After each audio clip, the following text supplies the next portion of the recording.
first, let me ask you, as the writer and director of this film, where did the inspiration for the story come from? I think I went back to England. I was living in New York. I went back to England to make a TV show called Southcliffe in 2012. And I think it was my first time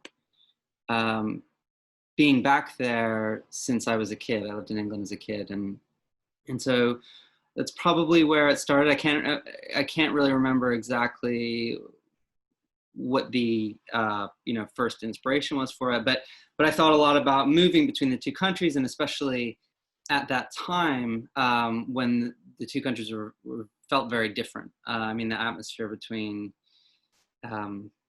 London and New York now is much more seamless than it was then, and so I thought that stark contrast and sudden move would make a really good backdrop for a starting point of a film. And then I wanted to examine a family and the effects that move had on a family at this specific moment in time. And then as I developed it further and worked on it, I wanted to really look at mainly at the marriage and sort of how a couple fights to stay together through a big life shift like this. You had some wonderful performances from the lead actors.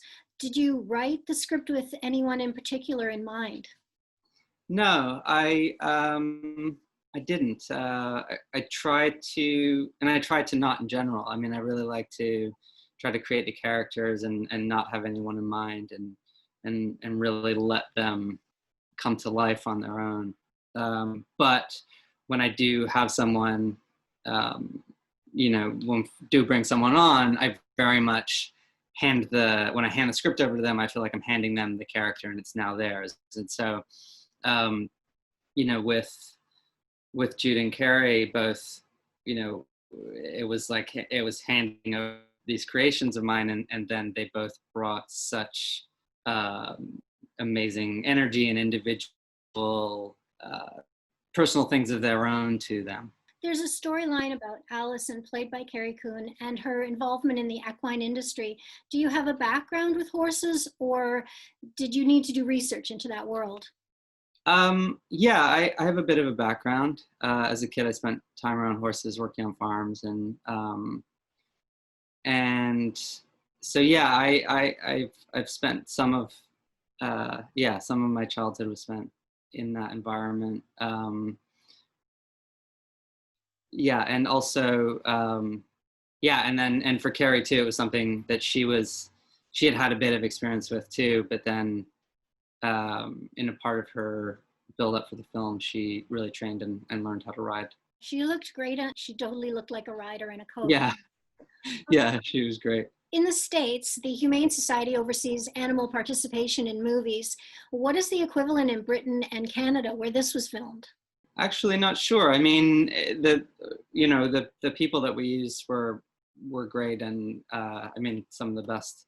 And so, I don't know. We didn't really get into that. I mean, everything is so well organized and overseen, and the people who bring the horses are, they're their horses. So it's all very cared for and loving. And also, everyone, our trainers both in Canada and in England, want it to be right. So we really leaned on them on set to tell us, like, does that look right? Is this right? And so I really brought them into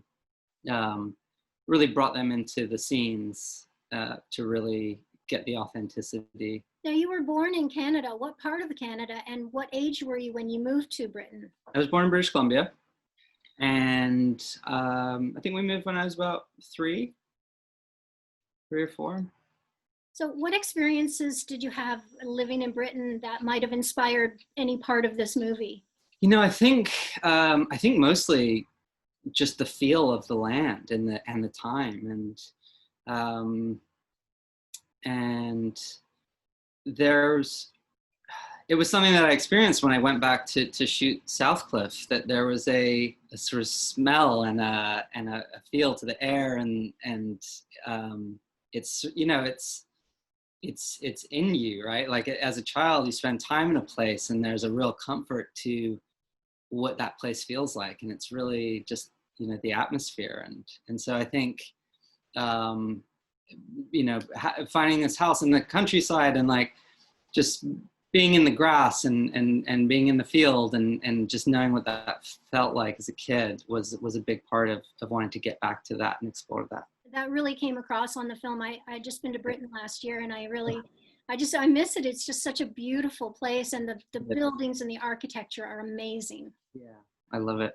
What is next for you? Did you have any projects that were delayed due to the pandemic? No, I just finished The Nest, late last year, and we premiered at Sundance in January. So timing wise, I didn't have anything that was going yet because I was focused on this, but I have a couple of scripts that I've been working on and have continued to work on during the pandemic. And so couple of films, some TV projects in early development. So got a variety of things, and so we'll see what we're able to get off the ground in the current climate. Well, I'm looking forward to hearing much more about those. And thank you very much for talking to me today, and much success with this film when it opens on Friday. Thank you so much. I really appreciate it.